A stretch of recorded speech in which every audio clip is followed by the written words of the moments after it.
Hallo iedereen, welkom bij podcast 138, denk ik dat het ondertussen is, van AFCB. Dit is het tweede deel van de College Prospect Deep Dive, waarin we samen met twee experts, Alexis en Bryce, meer gaan focussen op de prospects die we in deze komende draft mogen verwachten. Vorige week, of in begin deze week, hebben we al het eerste deel gelanceerd, waarin dat we gekeken hebben naar de aanvallende kant van de bal. Vandaag gaan we kijken naar de andere kant, de defensieve kant.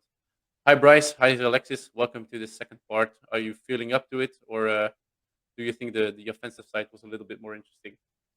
Oh man, I'm down to talk any type of football, any type of prospects. I'm always down for it. And there's a lot of very exciting defensive prospects. So no, Yeah. Which side do you love more, the offensive side or the defensive side in this class? Or no particular opinion on it? Man, I played defense growing up. I'm always going to side with the defense. What did you play? I played defensive end, but it was 3-4, so I guess you call me interior defensive lineman. But I'd have been better in a 4-3 because I was 180 pounds. But that's just the scheme we play. But no, I always favor defense over offense. Okay. Where did you play? Scotland High School. I actually played with Zamir White. I don't know if I've ever told you guys that. Georgia running back. You didn't tell us. We went to the same high school. He's a couple grades under me. So, story I always tell about him, I was a junior. He was a freshman. We had a football camp every summer, and they'd invite ninth graders to it if they were something special. And I seen him, and he was the same size then as he was at Georgia. And I was like, man, where'd that guy transfer from? They're like, no, that's Zamir White. He's in the ninth grade. I was like, I knew then. I was like, that guy's gonna be playing on Sundays, no doubt. Okay, that's a nice story. Yeah, that's one I actually didn't know. No, I didn't know you. Yeah, but you do have more of a knack then for defensive scouting than offensive, or Yeah, that's just where I play. That's where my experience is at. Yeah. Okay. Well, we'll keep then the edges for maybe the ends. It's actually a really deep class. We'll first start with maybe the least class of maybe this entire draft class in the end in this year. The linebackers one. There's a few different prospects I do like. I have to say, but not as first round prospects. Maybe I'm not really sure on it actually which ones or could go in early second round. But let's just kick off. Let's go through it. Day and Henley. What do you think about Day and Henley, guys? Man, he just moves different. He's a different type of athlete than anybody in this class, including Trent Simpson. I mean, a little undersized, a little inexperienced, but he says it's not really a great class. Yeah. So I could see a team taking him first just off upside because the kid's movement skills, his coverage skills, great in man coverage. He's great in zone coverage. He really doesn't miss a lot of tackles. Yeah, I could see it. Yeah, I could see a team having him as linebacker one. Yeah, he was actually a receiver up until 2020 or 2019, I think. Yep. So it's a little bit more. He has more of a knack for the ball when it's in the air. So I think that's why you will probably draft him. He's amazing in coverage, an explosive finisher, but still a little raw. Okay, he just transferred to linebacker or recently, so to say. So he still has a development curve, but it's a thing we can say for all prospects we will discuss later today in this draft class. But I like Dane Henley as linebacker one as well. I don't know about you, Alexis. Yeah, I like him as the first one too. Drew Sanders was actually a prospect that I liked the whole season actually. But Deion Henley has more upside than Drew Sanders in my opinion at this moment. So Deion Henley. Yeah, I think Drew Sanders, and let me just say this: we did a preseason analysis, and we kind of divided different teams since it's a lot of work to go through all the teams and prepare a document on it. And I had Arkansas. I mean, I love Drew Sanders, and you had a post on it. Maybe the underrated guy you want to see go through your team, and I just immediately wrote Drew Sanders. I love what the guy brings to the table. Was one actually of the first names I wrote down when I was looking into Arkansas. Came from Alabama, transferred from edge to linebacker, more of an off-ball linebacker. So he has that knack for rushing the passer, good horizontal speed. But maybe just the thing you could say about him is size. Could yeah, can't really do a lot about size, but that's maybe the one knock you can have on the guy. Yeah, It's just Sanders has got that body type though that's kind of being coveted lately. Like he's not overly big, but he's got those super long arms that can just close up windows, and that's just kind of a body type you've kind of seen coveted over the last few years. Just long arms that can shut down those throwing lanes. So he's another one. I wouldn't be surprised if he's the first linebacker off the board. yeah. He's just a little bit less explosive to me than Deion Henley is, and that's probably why I put him a bit higher. Yeah, no doubt. I mean, Henley's, like I said, he just moves different. He looks different when he's moving. But Drew Sanders is no slag of an athlete. I mean, he originally ended up in Alabama, and you got to be an athlete to be there. Indeed. Yeah, you could just There's some reasons, but you could say about all prospects why you maybe don't want him. Run defender or being a run defender is something he can improve a little bit more in. Yeah, but he was an edge until recently. So there's of course a learning curve from him, and I think we can Indeed. expect it from all prospects. That's probably why he's ranked lower, because do you want the guy who's been linebacker for 1 year or the one who has been since no, actually he was a receiver. That's okay. Yeah, so they're both. They both moved positions. Yeah, that's crazy actually.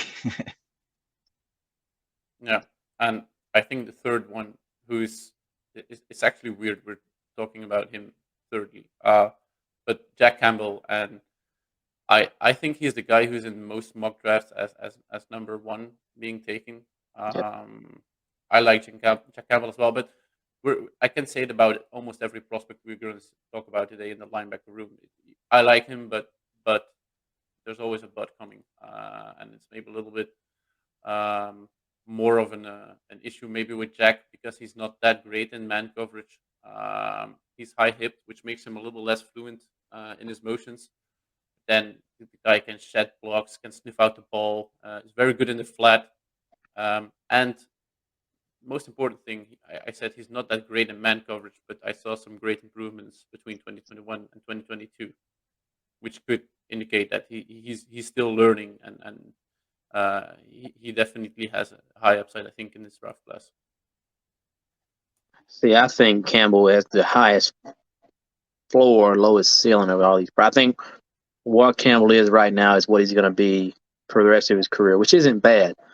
But, it just comes down to, would you rather have a sure thing or would you rather bet on the athleticism of Deion Henley? But at the same time, Campbell's no slag of an athlete. I mean, his combine was incredible. I didn't see that kind of athleticism on tape, which kind of worries me. He tested as well as he did, but I really didn't see that on tape. But I think he can be a solid linebacker for a long time. I don't know if he's ever, like a Pro Bowl or All Pro type talent. Yeah, he'll just be solid in the NFL, and yeah, that can be fine if you. Where do you see him going in the third or fourth round? I see him in the second. I might see him slip to the third.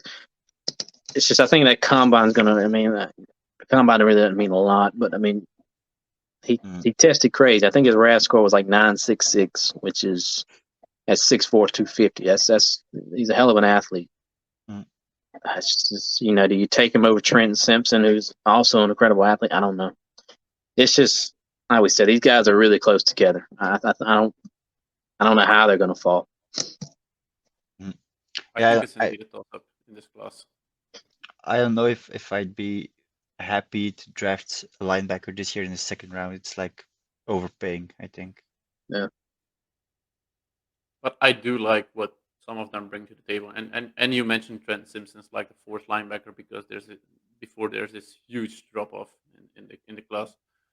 Trent Simpson has also some things that you could like if you like a versatile linebacker. Like the guy played all over the field. I think 2021 moved a little bit more as a stack linebacker in 2022, but he has that experience to play all over the field, and he's a big dude for linebacker. He's 6'3", 230. So I like his size as well, what he brings over there. I think he's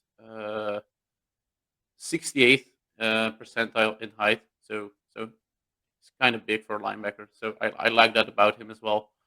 He's also not that good in the run either, so that's what worries me. Yeah, but I think it's something you can say about all prospects. But it's Yeah, that's true. he's complete though. That's maybe one thing. It's difficult to put a finger on it. Mm. Where you on it, Bryce? It's tough for me because those tweener linebackers always worry me. It worried me with Isaiah Simmons. It worried me with Hassan Reddick, which Hassan Reddick's found a role he could thrive in, obviously. But Trent Simpson's kind of that same guy. I mean, like I said, last year he played slot cornerback and strong safety. This year he's like a traditional off-ball backer. And 2021 he rushed the passer a lot too. It's just what is he? Where does he fit in?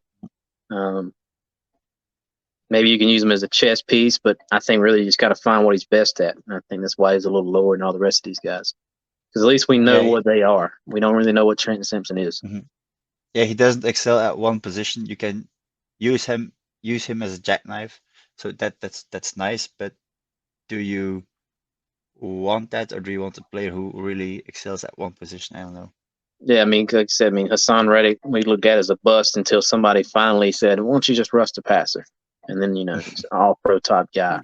And then you got Isaiah Simmons. His career has been kind of disappointing so far for the same reason. Which I blame Arizona more than anybody. They just don't know how to use him. But they kind of just try to play him all over the place instead of just sticking him in one role. Yeah. I don't know if there's other linebackers you want to talk about. I heard you mention Dorian Williams before when talking about Tulane. Dorian Williams and Ivan Pace, those are my two late guys, like past round 4 that I like. I had Ivan Pace as well. Yeah. Ivan Pace is just a dog, and he's undersized, but man, that guy he plays like his hair is on fire every snap. He finds the football. He wants to hurt you when he gets his hands on you. He's just got that type of mentality, and I like that. Dorian Williams I think Dorian Williams just has untapped potential. I think he's good in coverage. He could put on some size, but I don't know if you've seen the guy. I mean, he's built like a bodybuilder. He can put on some more weight and be a better run defender, but I think he's already good in coverage. Just got to improve as a run defender. But I think that's something that you can maybe start to accept in later rounds. Like, you're not going to see the most well-rounded talents in day 2, day 3. You always have something that either he's going to excel at one thing greatly, and then the other things are just going to be, the other traits are just going to be average or below average. And I think if you can expect that or accept that, Ivan Pace is like a great pickup in later rounds if you just want him. People rush all over the place, and I'd love him in my team to fit that role. Yeah, I faded Malcolm Rodriguez last year. I mean, I love Malcolm Rodriguez's tape, but you don't see a lot of 5'10" linebackers running around. And I won't make the same mistake with Ivan Pace. I love his tape. I'm going to accept his size for what it is. And maybe just one last question about the linebackers. Noah Sewell was very highly regarded at the beginning of the season, and right now he just dropped. We didn't even talk about him. What do you think about him? Yeah, he changed his direction like a 18-wheeler. I mean, that's a problem. I watched him against Georgia. I mean, Brock Bowers run by him, and he had to completely stop to change directions and run with him. That's not going to fly in the NFL. And I dropped him immediately after that Georgia game. I was just like, the dude can't change directions. I mean, I posted yesterday, I'd like him better as an edge than as a linebacker because he's strong at the point of attack. He's got good hands. He's got a decent bag to be an inside linebacker. I think he'd be better out on the edge where you're not asking him to drop into coverage a lot. Yeah, a bit like Reddick, just rush the passer. Just rush the passer. I mean, maybe you might drop into coverage every once in a while, but you don't want him doing it often. Yeah, okay. It's like I said, it's okay to excel at one thing specifically and get picked up for that. Like, if that's the role that he accepts in the NFL, then he could be a great player in that specific role. I think that can conclude linebackers as maybe the weakest class in this Yeah. draft class. Maybe the one other class I'm not entirely sold on is the safety one. I think if you look at it, there's actually only just really one guy sticking out, and then you have maybe another one or two. But in the safety class, I really like Brian Branch, the safety from Alabama, and I know already what argument Alexis is going to bring in a few minutes when we're talking about him. But like the guy is an exceptional tackler. He's still a little smaller, so he will only play in the slot. But like it's a position that's being valued a lot more in the current NFL. So I can see him being picked up in the first round. I as well see him being picked up in the second round. But what you get in him is like the most amazing slot guy I think you can have in this draft. I think he's the best tackler even, and he's the leader in the defense. So if you can pick him up, if you're not really that into one position in this draft, and you're kind of looking around what you could do with your pick, you could go for Brian Branch and have a great pickup over there. Yeah, I've seen him mock to the Eagles a few times, and I get it. It's the best safety in the class, and they could use a safety. The argument I was going to make that you're referring to is he got burned against Jalen Hyatt. That stuck with me. But next, everything you just said, he's still dead. So I won't just sell the house because he had one bad game. Yeah, he's a good safety, so why not at the end of the first round? Yeah, I mean, everybody in Alabama looked bad during that Tennessee game. It wasn't just Brian Branch. No, he's got great tape, man. He says he's the best tackler in the class. I think I seen a stat halfway through the season. On like the last 180 times he was involved in like a stop or something like. He hadn't missed a tackle in like months of games. He never missed a tackle. It was just something crazy. If he's around the ball, he's making the tackle and good in coverage. I don't know if you can really call him a safety. I think he's more of a slot cornerback, like Jules was just talking about. I don't think he's a guy you're going to put in center field, roaming sideline to sideline. He just doesn't have that kind of speed. I think you want him around the line of scrimmage making plays. So slot corner is what I would call him. Yeah. But then it's like Kent said, it's a very big drop off from Branch to the other safeties. It's like not even an argument to be made for another safety to be put at number one. No, I think Antonio Johnson, like we talked about on the offensive side, he was on Texas A&M, who was just disappointing all around. Yeah. But I really still like Antonio Johnson. He's 6'3", 200 plus pounds. He's a good athlete, versatile, play corner or safety. I mean, I remember it was a discussion early in this season, like he could play boundary corner if you wanted him to. I just great think radius. That kind of athleticism and versatility, he'll be a good player in the NFL. And Yeah, he has an elite burst, which is a I just wouldn't take him with my early second round pick. It would be a bit lower. Where would you take him at? Let's set the over under at 50th overall. Are you taking him? Yeah, just or below, after? just below 50, I'd say. Just below 50. I take the under as well. I think somewhere there's going to be a team that sees value in what he brings. So I'll take the under in there as well. You as well, or do you take the over? I think he's over. I think there's a chance he slips into the top 50, but safety is just another position. It's not that valuable a position anymore. It's pretty cheap to find them. You got two on every team.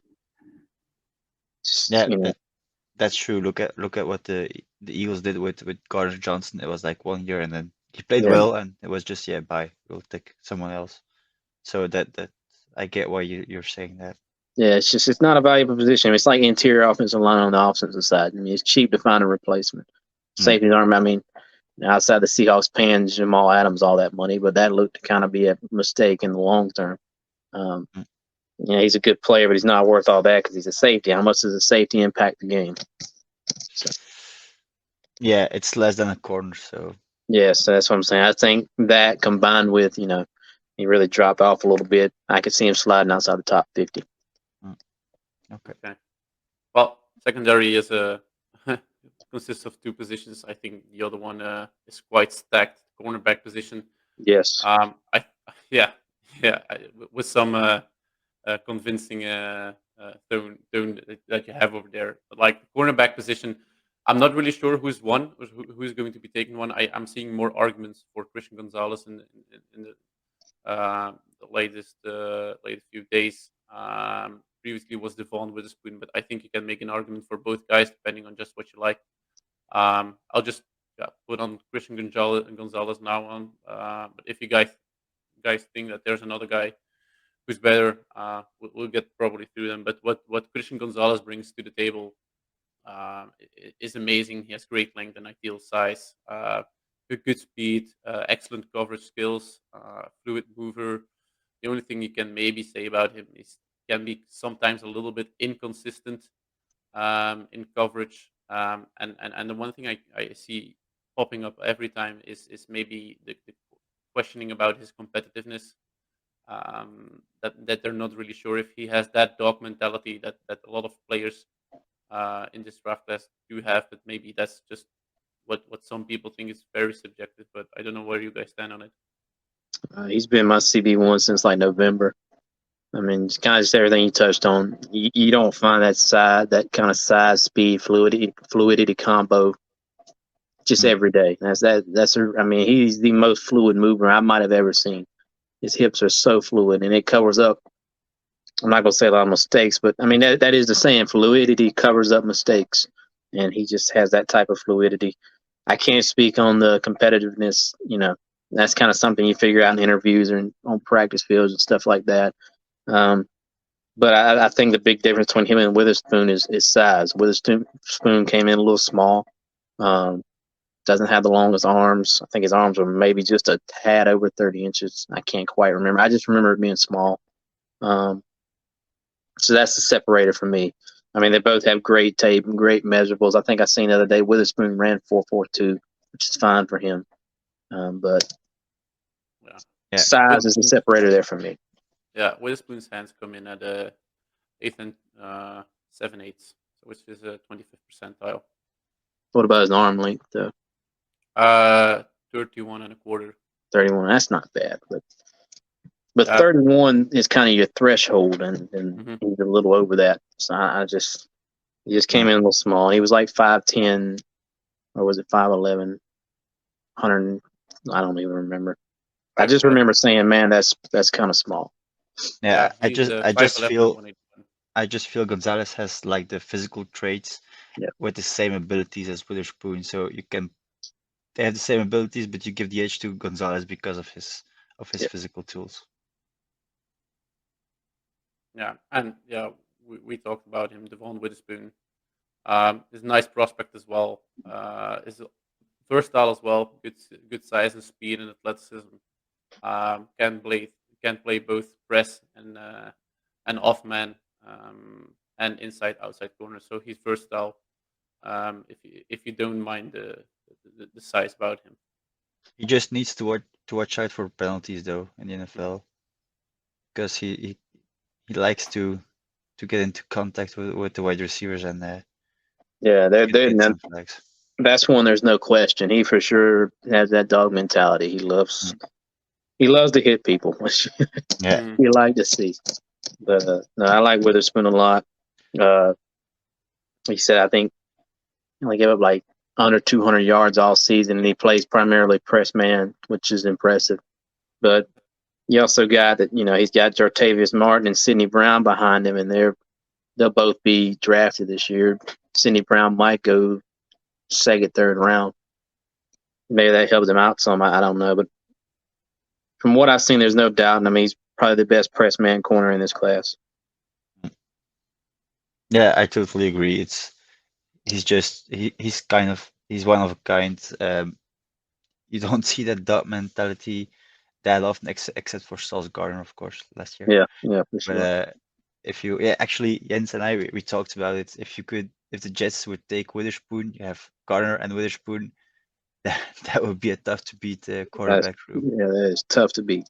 Yeah, any combination would actually be tough to beat. Yeah. All right. I think those are the two top guys, right? I think the next one, Joey Porter Jr., I think is clear cut 3, but I'm not really sure if you could rank him above the other two. I actually listened to a mock last week, and they took Joey Porter Jr. as the first corner of the board. I think So it really depends on what you like, because Joey Porter Jr., I see him mocked a lot to either Steelers or Ravens. I think we had one where we mocked him to the Steelers. I think you have the history of there. Yeah, his color. Yeah. So, but I like Joey Porter Jr. still. It's not like because he's third that I don't like him. He has good ball skills, good size and strength, and okay speed to keep up with receivers. Maybe just the thing, he's not as versatile as the two top corners. Only outside corner, and I only see him maybe as more of a press man coverage only. But yeah, the rest, Joey Porter Jr. is still a good prospect though, and I could see him go in first round. Yeah, of course, he's a first rounder to me too. I think the next one we're going to talk about is going in the first round too. So we'll see 4 corners. And Do you think Joey Porter is one of those 4? Maybe he's just a bit. So you have tier 1 with Witherspoon and Gonzalez, but Porter Jr. is tier 2 on his own. Yeah, I agree. I mean, I think he's worth a top 20 pick, no doubt. You say he's great and press man. He just gets a little grabby at times. That's my only problem with him. And that was kind of my problem going into the season, and it didn't improve. So it's just like, what's it going to take for you to stop holding so much? That's really he gets a lot of DPI calls. Yeah, I'm just wondering if it could be coaching. That could be the problem. Yeah. So maybe at the NFL he'll find better coaching, and I think it was Rick Spielman who said on the CBS podcast that those kind of things, like the penalties are fixable. So it's not something that would withhold you on drafting a guy like Joey Porter Jr. Yeah. And yeah, you quickly mentioned him. Deontay Banks is the 4th one. After that is maybe a bit of a drop off, just a little bit.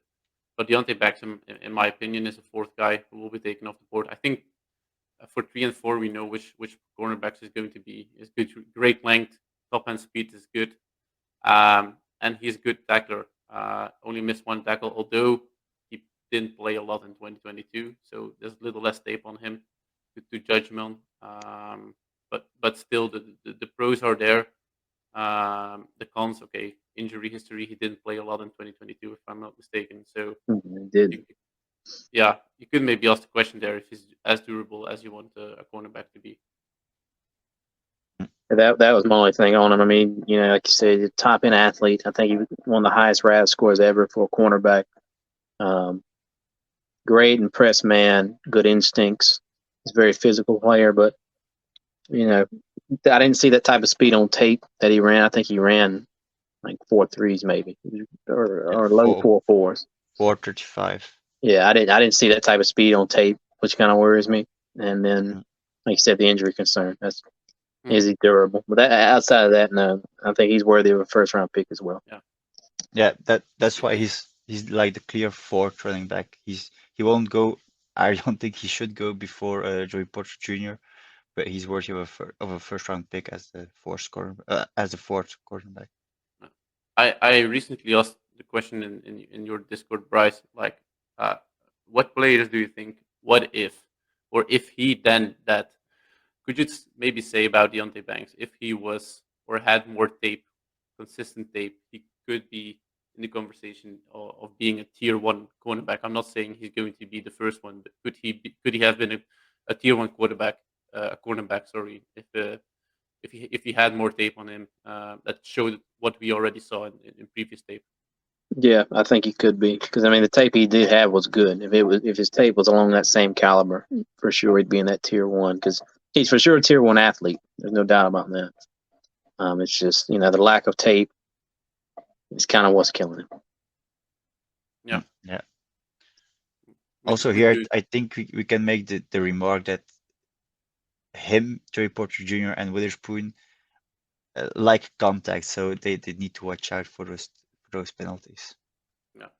But yeah, you can fix it, so it wouldn't be a reason to withhold him. No, of course not. It's just something to watch out for. Yeah, because that can be really frustrating for a fan base. I speak of experience. I think you do too. So yeah, I think there's still a fifth guy in this class we can still discuss, and it's actually one you brought up, Bryce. It's Keely Ringo, who's being undervalued by almost everybody. Yeah. But you have a clear opinion that he could be one of the better corners in this draft. Why is it? I think you could still go first round, just because you don't find those type of athletes anywhere. Kind of like what I said with Gonzalez. I mean, 4.36 speed at 6'2", 200 plus pounds. Now, I mean, the hip stiffness is a real concern. It really is. He's got tight hips, but I think I'd give him a shot at outside corner. And I think if all worse comes to worse, you can move him to safety. I think he'd be a fine safety. I think he'd be safety one in this class if we were talking about him as safety. Yeah. No, that's what I had on him as well. And So- he was actually the top corner coming into this year, I think. Keely Ringo. So Yeah. you take, actually, if you're, let's say, you're in the back of the first round, you're going for a safety, or for Keely Ringo, you're taking Keely Ringo. Yeah, I think I would. I mean, just because I like athletes, so it's personal preference. I'd rather take the better athlete. Okay, I get it. It would be a shock, I think, to a lot of people, but I get why you choose Ringo above Brian Branch. Yeah, I mean, it's just the hip tightness, and if you got him at safety, you're not asking him to change direction as much. I think he could be a really good player. Is there another guy in this class that's talked about a little less than you think he deserves? It's a nice class. I mean, Travis Hodges-Tomlinson is still in there. Elijah Riggs, Cam Smith. Elijah Riggs, yeah, Cam Smith. You still have a lot of guys in there that you would think I wouldn't mind my team drafting him. Is there one guy that's sticking out for you? Clark Phillips out of Utah. I don't know how he's, you see Trey Hodges ranked over him a lot, and they're both slot corners, but Clark Phillips has got way better tape. I mean, Clark Phillips went head to head with Jordan Addison a couple times and really had his number that whole matchup. Clark Phillips is a baller, an absolute baller, and I don't know why he's not being talked about as much as he should. I mean, I would take Clark Phillips at the top of the second round. I think he's that good of a player. But most places you see won't even have him as top 10, and he is limited. He'll be a slot corner only. Let me make that clear. I mean, he's not a guy you're gonna put on the boundary, but he's just one of those guys, man. He's just a football player. He's a good football player, regardless of where you want to put him at. Yeah, he could be maybe one of the better ones still out there after these 5 or maybe 6 we already discussed. So he has good coverage instincts, ball skills, quick feet. So indeed, if he could excel at being a slot corner. Yeah, really good hips as well. Very fluid. I wish he was talked about more, because I think Clark Phillips is just, like I could say, he's just a baller, man. I love him. Yeah, it's maybe nice for a team to pick up a maybe a bit of a player who's less talked about without being overhyped. And could be nice for teams to pick up a solid player in a later round without automatically the expectations will be lower, so he won't be labeled as a bust as easily as the other ones. Right. Yeah. One question I actually had lined up for the previous podcast we had earlier this week was like, what would you rather have, one first round pick or 2 second round picks? And I think it's coming up over here. I'd like my 2 second round picks or later round picks, because there's some real value to be found over there. And I'd immediately go to Clark Phillips. Then you could pick him up in the later round and still get real good potential and a real good player over there. Yeah, to me it's more nuanced, because with the first round pick, sometimes you really can have an exceptional talent, and Depends on where you're picking, though. Yeah. Depends on where you're picking and what you need. I mean, like I said, I'm not taking a quarterback in a second, but if I'm needing like an edge or a cornerback, yeah, I'd rather have 2 second-round picks than one first-round pick. Okay. Yeah. I think that wraps up the really nice class. I think, like, on the defensive side, maybe the first slightly below, maybe the edge class was really solid as well. I think we're keeping this one for last. But I like this cornerback class really well. I think there's real value to be found here in later rounds, and I'm a Vikings guy. I know we need guys in the secondary, and I like what they could pick up in later rounds. So But- I'm really excited about this class. But you'll take Hendon Hooker with your first round pick. So Yeah, he was mocked over there, but we had offense already. I think we really don't need to get into. yeah, no. a lot That's more, not but not the point. Yeah, they Do the Vikings still have Kellen Mond? I know that's unrelated, but no, he Ah. was let go. I think it was this season that he was beat out by. I should know. It was Nick Mullen, who's now the second wow. quarterback for the roster. Wow. Okay. I just remember that was the first draft cycle I was writing and putting my stuff online, and people got so hyped over Kellen Mond, and I could never understand why. Yeah, he. I thought he was. I didn't really know him coming out of college, to be honest. But I like the pickup. I heard some good things about him. Even he's a late round pickup, so you can't expect the world from him. But I did like the fact that they drafted a quarterback. Sorry, but I just saw him struggle against Green Bay. I didn't mind him being let go. But I think we already did it. Alexis and I took over a podcast to talk about Eagles Vikings. I think there's some nice players here to talk about still, and maybe I'm not going to say controversial, but one player that was talked about a lot the recent weeks is Jalen Carter. Let's go to defensive tackles. Jalen Carter. I mean, he was, I think, the best prospect before the combine. Then he had the news coming out of his involvement in that accident, and then he just dropped. And there's some questions on his mentality over there. He gained a few pounds between the combine and his pro day, I think. So, where do you stand on Jalen Carter? Because I'm hearing a lot of things. Maybe first, maybe even late top 10. Man, I really don't know what to think with Carter. It's just, you get in a wreck and you leave the scene of the crime. Not that it was his fault, but I'm not blaming that on him. But your buddy's in a car wreck and you leave. That isn't a good sign. And then you get to his pro day and he puts on 10 pounds in 2 weeks. When And you're not good pounds, not like not good pounds, no sloppy looking weight. When you're around this combine time, it's supposed to be the best shape of your life, and he couldn't even finish the drills. And a lot of people say, well, maybe he's just stressed out from everything that's been going on, which is a valid argument. But I would have to interview him really good if I was going to still take him top 10. I'd have to grill him for hours, and I can't do that because But I don't know. I still think he goes top 10, and he's still interior defensive line 1 to me. No. What makes him the first interior lineman defensively? So what makes him the first defensive tackle of the board? I mean, like you said, outside the character concerns, he was the best prospect in the class. His tape is absolutely dominant. He's a man amongst boys out there. He can play very scheme versatile. I've seen a couple times Georgia line him up on the edge. Only like a 9-point stance. So you can play anywhere from a 9-point stance to a 0-point, a 9-tech to a 0-tech. He's ungodly strong. He's really quick for his size. I really would have loved to see him work out. I hate we didn't get to see that. But the guy's just different. He's he's as close to generational as anybody in this class is. Getting the generational tag. Jalen Carter's closer than anybody. It's just now we got the off the field concerns to worry about. Yeah, I actually don't think he goes past the Seahawks. If Pete Carroll gets someone like Jalen Carter, he'll mentor him, no problem. And did they want another Malik McDowell situation though? You guys remember Malik McDowell from I think it was Michigan State. I don't. Seahawks drafted him first round. He wasn't as good as Carter, but he was good. And he had off the field concerns, and he was out of the league in 2 years.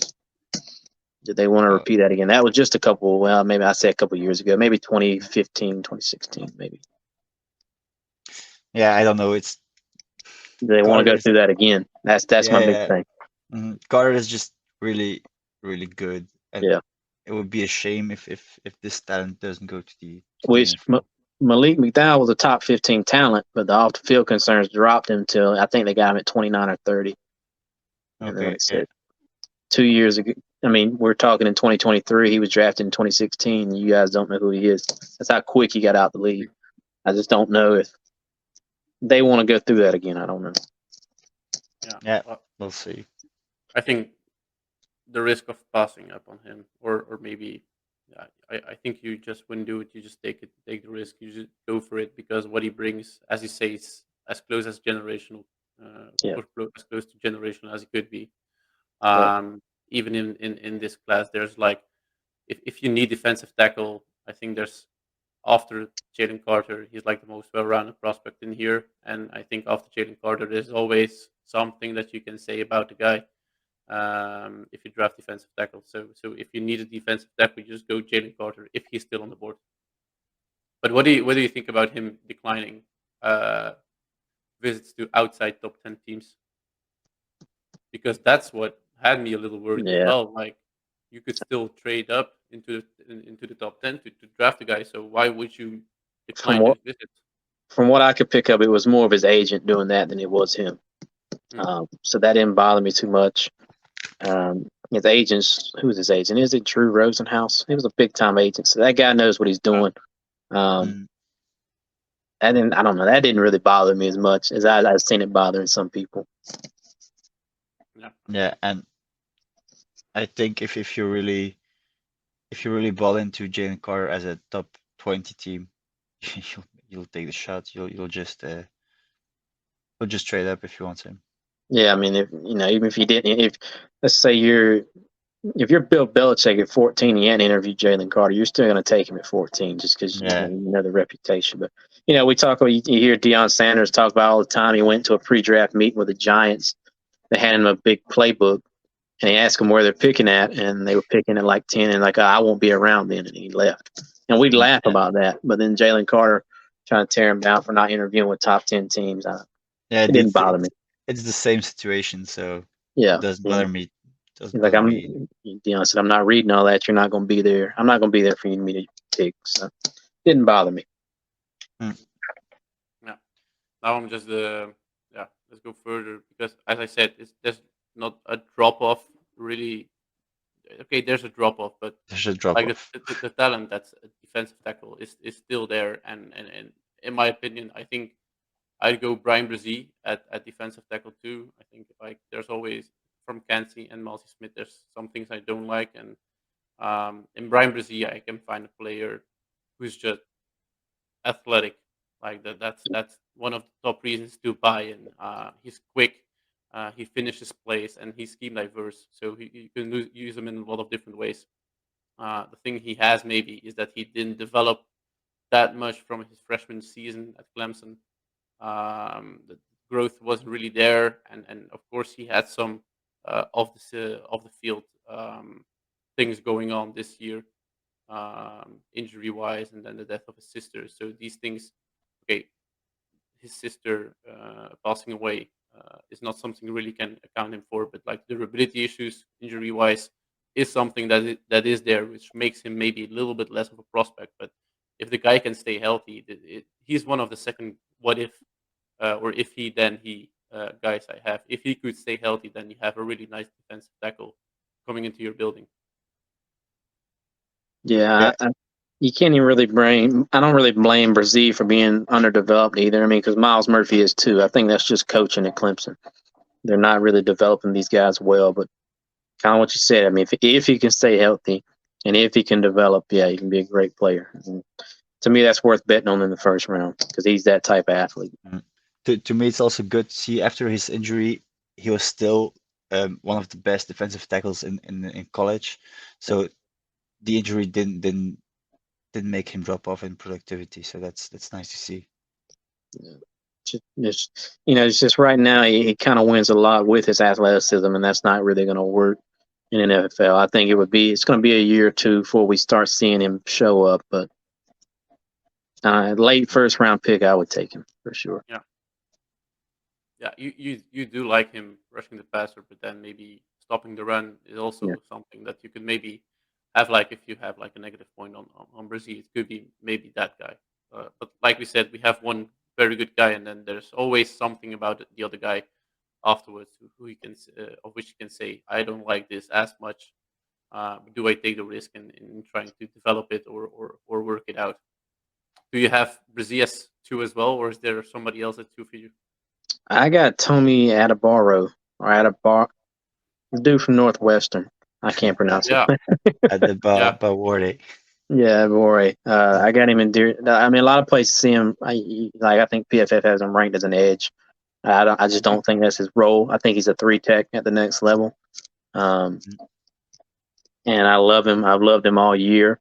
The Ohio State game really sold me on him. He was just he dominated the line of scrimmage for 4 quarters against what we consider a really good offensive line in Ohio State. So a lot of people have him ranked as an edge. I rank him as an interior defensive lineman, and I got him interior defensive line too. Would you draft him because he's that versatile? Because indeed he can play all over the line. Is that maybe one reason why you would draft him maybe first, or not first, but like just before Brian Brzee or college-adepten? Yeah, he's versatile. He's, as we saw, I mean, he's an incredible athlete as well, and that athleticism's on tape. I mean, and I just love that body style he has. Just like a compact. He's got long arms. He's got a wide body but a short body, and he's got big hands, and he just beats the hell out of whoever's in front of him. That's just what I like in a defensive lineman. That's also why I'm not that high on college-adepten, because he's short. He has short arms, and it kind of worries me that he won't be able to really shine in the NFL against those big offensive tackles. Yeah, I mean, that's really a separator for me too, because Tommy has 34-inch arms as opposed to Kancey having 30-inch arms. But yeah, I mean, Kancey's good. I like Kancey a lot. I had a 2nd round grade on him all year, and that's probably still where I would take him. I don't see the 1st round hype he's getting. I like him in the 2nd round. Yeah, it's kind of the same for me. He has good abilities. He has a good swim move. He's quick, but it's just his size and his arm size that bothers me. Kind of like it did with Skoronski. That's why he's not seen as a pure tackler. That's the same issue I have with Kancey. Yeah, well, he does have, and maybe that's worth mentioning. Like he does have good lower body strength, so he can take on an offensive lineman. But will he be able to take on 2? Probably not. So, but he makes up for his size by having very good lower body strength. So that's maybe one of the reasons why he still is considered as a top prospect in this class, because he can kind of like compensate one with the other. The other one is too big of a negative, but yeah, it's not that he is going to be pushed away all the time. He has some good anchor. Yeah, I just don't know, because there's a big difference in college at Pitt and the NFL, and I need to see it. Yeah, I think so too. And he's, I mean, after Jalen Carter, there's a lot of things to discuss about each prospect. And Elijah Kancey is maybe the one I draft last of all the prospects we're going to discuss, because of his size. Is going to be such a hindrance. But we do still have Malcy Smith, which I like, from Michigan. More of a nose tackle, so not really that. He's not going to play all over the line, but he can be very good nose tackle. He's like 309, 6'3", I think it was. He's athletic. He has the ability to rush the passer. He's shown it already on tape sometimes, not always. Yeah. Go ahead. That's the big knock. All I was going to say is, it shows up, but it's nowhere near consistent. He's just, I don't see him as a pass rusher right now. He just, that you might can develop him into one. Yeah. So he's more of a prospect, But if you want a nose tackle just clogging up the lanes, then you've got a good one in Mazi Smith. I think. Yeah, we talked about Carter, Kansi, and Brazil. You can't really compare him with those three. It's just another type of player. Yeah. You probably look at the other ones first because they have more impact, I think. But yeah, like you said, if you get Mazi Smith in the later rounds, it's fine. It's a very good player. So Where would you like him to go, Bryce? If we're talking about I think I'd take Mozzie at the back end of the second, early third. Honestly, as just a pure nose tackle, I like Siaka Ika better out of Baylor. If you're looking for that, I like Mozzie though. I just think right now Siaka's better at what a nose tackle's supposed to do. I would take, like I said, I'd probably take Mozzie in the third. He's worth the top 100 pick. Yeah, but Ika is like 360 almost, so he packs on a little bit more than Mazi Smith. Yeah, I get it. Why? Are there other prospects on this defensive line that you may like? Because I'm thinking Javon Dexter, who out of Florida. He was like preseason, I think, quite interesting to follow, or they hyped him as an interesting prospect to follow. But I don't know if there are other guys, according to you, that are interesting pickups in later rounds. Keon White is another guy, kind of like Tommy is. You'll see him ring with the edge guys, but he's 280. I think he'll end up playing. I think he'll alternate between the two, but I think he's better as a interior defensive lineman. It's Keon White out of Georgia Tech. Incredible athlete, strong hands, great get off. Already deep kind of bag of pass rush moves. I think he's that probably 5 tech, hand of the dirt type guy. But I have him ranked actually above Brazil. I got it Jalen Carter, Tommy, Kansi, Keon White, and then Brazil. okay. I heard you talk about Keon White in the other podcast as one of the nicer guys to follow. So I started looking for him as well, and I get what you mean. Yeah. But yeah, I like him a lot. That's the one guy I'd say keep an eye out for. Okay, all right. Well, maybe it's like a smooth transition now to the edge, since we've talked about Keon White. Like, I think this is the last class we will talk about today. There's like some guys over there who are either controversial, as when are they going to fall, and other guys who like blue chip talent, and the one guy who's probably being talked about the most as maybe the best prospect we have in this class, Will Anderson Jr. Like this guy from Alabama, Edge from Alabama. He's so versatile. He's just a straight up bully in the rush. He doesn't come off the field. He's so explosive, and he doesn't go past 3 if the Cardinals are picking at 3, which will probably not be the case, but yeah, he's maybe the best prospect in this class.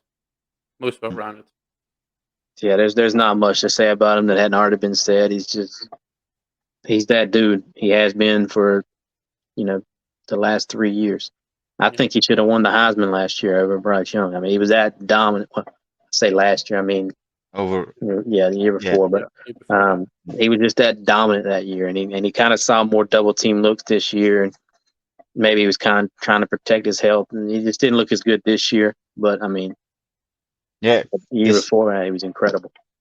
Like I talked about it earlier this week, in the Texas game against the Longhorns, Will Anderson had a lot of penalties. So like twice or 3 times he was flagged for offside, and then once for a personal foul. So he, in the big games, I think he needs to calm down a little, because against Tennessee, like you said before, the whole team was bad. Against Tennessee, he did the same again. So he gave up yardage through penalties, and Will Anderson is a very, very nice prospect. It's just like you said, you can coach the penalties, but that's maybe one negative point we can name for Anderson. Yeah, I mean, you got to really nitpick to find major problems with him. I mean, he doesn't have any. I mean, he's a little, his hips are a little tight. He doesn't have like crazy bend, but he bends well enough. Yeah. And one thing, but it's more like room to grow than like why you would draft him. But Yeah. he only needed like his bull rush at Alabama to overpower tackles. So it's going to be nice to see how he can develop these other moves as an edge. But it's more like he will learn them in the NFL. It's not like there's a knockoff on that guy because he just used bull rush against these Yeah. offensive lines in college. He's I the think first he'd be. non-QB. Go ahead. He's the first non-QB of the board. There's just no question about that. He's I that think kind of- I think it'd be used better in the NFL as well. Alabama had him with his hand in the dirt a lot, like a four-tech inside shoulder of the tackle. I didn't like that. I think he needs to be stand up outside the tackle where he can use his explosiveness to get around him. So I think he'll be used better in the NFL than he was at Alabama. Would you like him as a fit with the Cardinals? Yeah, because they run a 3-4, so they'd be a 3-4 outside linebacker, stand up, where he didn't have his hand in the dirt. Yeah. So if you were the Cardinals, you'd draft him. You wouldn't trade back. No doubt about it. Because that's what I hear a lot lately. That the Cardinals probably will move back. So I'm just wondering. If you move back with the Colts, you could probably still get Anderson at 4. Yeah, no question about it. If you're picking at 4 and and you let the Colts be you let the Colts pick at 3, you still get Anderson. Which, I mean, you see, you got the guy, it was his name, Gannon from the Eagles. Eagles like those big guys. Maybe they want Jalen Carter to fall to them. I don't know what they're trying to do. I mean, they did lose Zach Allen and J.J. Watt this year. So that's 2 interior defensive linemen gone. Maybe they go after interior defensive line. But if I was the Cardinals, no, I'd take Will Anderson, figure the rest out. Yeah, still, I don't think they can go further than the Lions.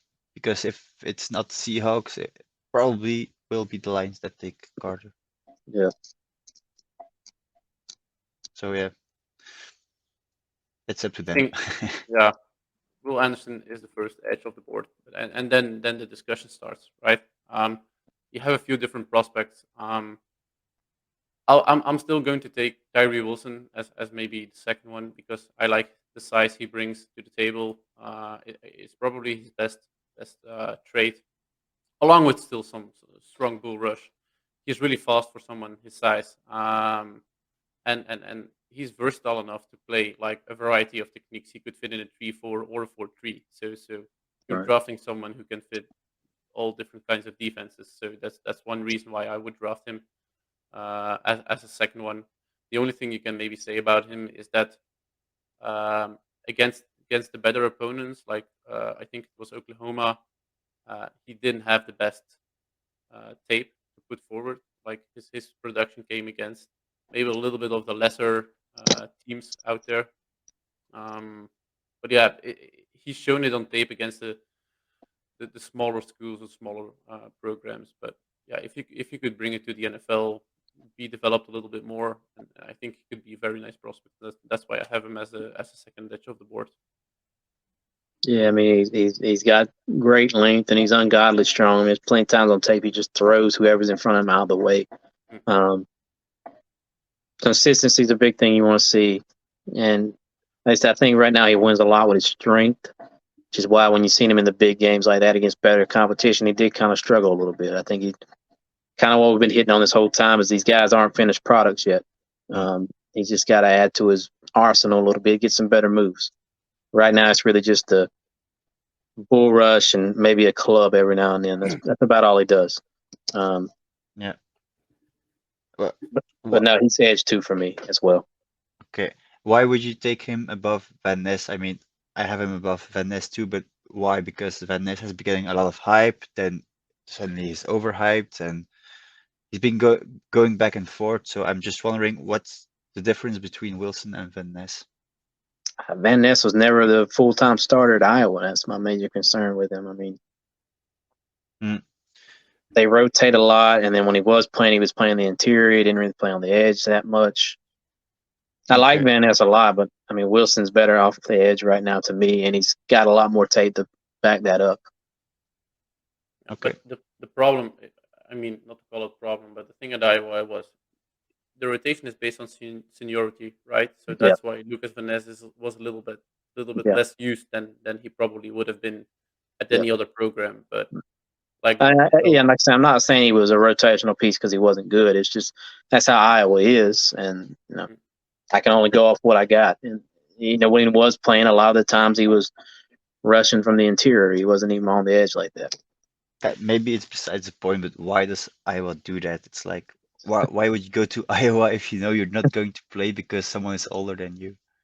I mean, Iowa is well known from having well coached kids. NFL teams love them because they're well coached. I don't know. I guess it's kind of like going to New England. You just buy into the culture, and that's just how it is. And I know I'm going to be a well coached player when I come out of Iowa. Yeah, I can appreciate that. Yeah. Is he the third edge of the board for you? Yeah, I got it. Will Anderson, Tyree Wilson, Lucas Van Ness. And then then I have Nolan Smith. I had Nolan Smith actually as 3 maybe, but yeah, it was going back and forth actually between Van Ness and Smith. I got Miles Murphy 4th. I might be a little bit different here. Yeah, but I think that's the thing about this class. You have Will Anderson, and then it's just a matter of taste. Like, what do you like better? What do you prefer? And I think this is jumping all over the place, and I'm not really sure how the pieces will fall on draft night. Which one will go second, third, fourth? But I mean, all these different players that we will still discuss today are very nice prospects to select. Do you take Miles Murphy because of his size and his strength?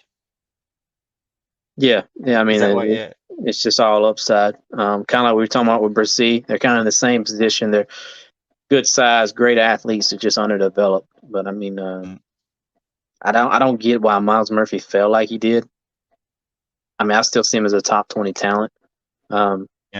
I think we just seen a little more of Lucas Van Ness this offseason, which is kind of why he rose in the media ranks. But I mean, Miles Murphy's pro day was incredible. I think he ran 4.52 at 270 pounds. No doubt, an incredible athlete. Yeah, I think the thing that probably is the case. Well, because Miles Murphy isn't probably ranked as high because there's the things that you see in his tape that are things you don't like, or things that probably are no goes for teams, like not finishing plays all the time. Yeah. And some tightness in the hips, which I mean, how could you improve, or how much can you improve tightness in the hips? It's like I'm having some questions about that. He's more, in my opinion, a development project with very high upside. Don't get me wrong, but like the things you see on tape is probably why teams are not, or the media is not considering him as maybe the second or the third edge of the board. Yeah. Like I said, I got him 4th. That's why I got him above Nolan Smith. Yeah, I think Nolan Smith is like the last guy we have on our paper over here of prospects to discuss, but it's not the least of all. Like, I like Nolan Smith a lot. I like his character. I wouldn't mind him being in my edge room of the Vikings. What he brings to the table, he's so athletic. He's so versatile. He can play a lot of positions. Maybe sometimes even as an outside linebacker. He has good IQ, and the thing he's probably his biggest selling point for me is like his work ethic and his mentality on football. He just breathes football. He loves it, and he's so physical. He's violent. He's relentless. Like, those are traits that you cannot teach. You need to have it. And he has it all. Like, those unteachable traits that are so important for a successful prospect, he has already. So the other things he can just improve on with some coaching, but that dog mentality he does have, maybe as as one of the he has the biggest dog mentality maybe in this class. I just question his size. That's my only thing. Because he's under 240. I know. Yeah, he's He's 335, I think. yeah. Yeah, I mean, So he's an edge, and we were talking about this week. Like Hassan Reddick is approximately the same height, the same weight. Wouldn't you take the risk if he can? But then you just have to use him as a pass rusher, obviously. I don't know. I just, I'm still keep going back to that list I made. The average edge drafted since 2019 is 6'4", 263. The average of about what they weigh. So he's well under that. Yeah. And if he doesn't make it on the edge, like you said, he can play off-ball backer. But his off-ball. Will Anderson is also slightly below the average, no? Yeah, he is a little light as well. I think he's like 250 though. 245. He's 250. Yeah, right at 250, which I guess that's still 15 pounds on Nolan Smith. I mean, like I said, I can deal with a little small, but I mean, he's 30 pounds under the average. It's quite a gap. I would take him probably back in the first, probably like him early second pattern. Him and BJ Ojulari at LSU are kind of in that same tier for me. Okay. What about, I'm gonna butcher his name, but Anudike Uzoma, because you see him mocked a lot also at the end of the first round. But he's also quite small. Okay, his weight is Will Anderson category, but his height is 6'3". Yeah. So he's just a bit bigger than Nolan Smith. Yeah, I mean, it really, to me, after Miles Murphy, I don't know if I'd take one. I would take one. I'd take him like late first, like last few picks of the first. Because I'm just going to read off some names. I got Nolan Smith, BJ Ojulari, Derek Hall, Will McDonald, and Felix, like you were just talking about. They're all kind of in that, I think, the top 50 players, but not first round picks. Yeah, you might want to reach on one if you really like them. Nobody else can get them, but they're kind of on that same tier to me because, especially Nolan Smith, BJ Ojulari, Will McDonald, they're just great athletes who are just way undersized for the position. Okay. Yeah, that's it for me. Yeah, I think you touched upon some nice prospects that you can have in the later rounds. I like Derek Hall a lot. I do too. It's a deep edge class. It really is. Yeah, I think we mentioned it in the previous podcast when we were talking about college, like what classes are the ones to look out for, and I think we mentioned cornerback and edges as like the classes that are going to have the best pickups in the later rounds, and I do like them a lot. So I'm looking forward to them. I would add running backs to that too, but but we didn't really talk about it during the years. Like now, when we're all putting it together, we see like some very good prospects at the top and some good solid prospects at the day 3, day 2 level. Yeah. Actually, maybe. Yeah. No, go ahead. No. I was just wrapping up. No, I had another question, but it's more offense related, so it's not for this podcast. Yeah, go ahead. We can't put it in the other podcast now. Okay. Who do you think is better, like Bryce Young, CJ Stroud, or Caleb Williams, Drake May? Oof. I go Caleb Williams 1, Drake May 2. As of right now, I would. Let's not count on what's going to happen next season. But yeah, I think if they were in each class, they'd be the first two off the board. Okay, so before Bryce and before CJ. Yeah, it'd be Williams, May, Young, Stroud for me. So it's actually a bit of a poisoned gift to have the first pick in this draft because you'd like a QB next year. Yeah, it's But I think the pickup of Bryce Young is still quite okay. Yeah, that's true. But like, I'm just thinking like the Colts or any other team that's picking at 4, 5, that's taking Richardson or Levis. They might regret not waiting a year. Look, man, you never wait on the next year. I remember 2021, going into 2022. Summer of 2021, it was Spencer Rattler, Sam Howell, Keaton Slovis were the top three guys talked about. So Yeah. you can't always bet on next year. That's true. I remember that. Like Sam Howell was 150 to be the first overall pick, and then Yeah. he went in the third Fifth round. Yeah. The fifth. Was it fifth? Okay. Yeah, Spencer Rattler went to school, back to school. He transferred, and I think Keaton Slovis just transferred again. He's on his third school since then. Where did he transfer to? I think he's at Pitt. Was he at Pitt this season? Oh, I think. yeah. Okay. I thought he transferred from Pitt. I think he did transfer from Pitt, if I'm not mistaken. I think I heard that. I'm not sure. You can fact check me. I want to say he transferred. Yeah. Is it possible he's at BYU Oh now? yeah, he transferred to BYU. Yeah, he transferred again. 'Cause somebody transferred into Pitt, and I can't remember who it was. Okay. We had like a whole quarterback carousel this offseason, and I'm not sure if it's because we're just following it so intensely now.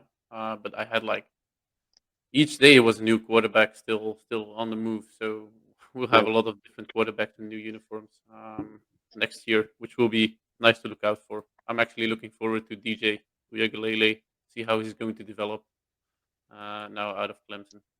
Yeah, But I'm curious about Bo Nix if he made the right choice to go back. Probably not. Yeah, maybe not. But that's like a whole different podcast. I think we can wrap indeed. up around here. Bryce, I want to thank you so much because we've been talking for a whole lot for a long time today. Thank you for taking the time of your busy schedule. How are the next days looking for you? The next weeks? Are you taking any holidays? Like I say, Easter Sunday, and then after that, no, man. My schedule is usually. I usually don't start summer scout until late July, but from late July till April 27th, man, it's draft year round. Take me like a 2-month break.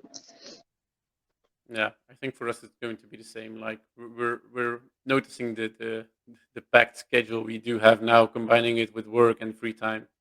But although I like it very much to do all these scouting things, I'll be happy once the draft has rolled by. I love it, but I love my 2-month break when I don't have to think about film. It'll be some nice cover tree listening in the car, and then that'll be it. Wife loves it too because she says I do this way too much. Sorry? His wife says he does this way too much.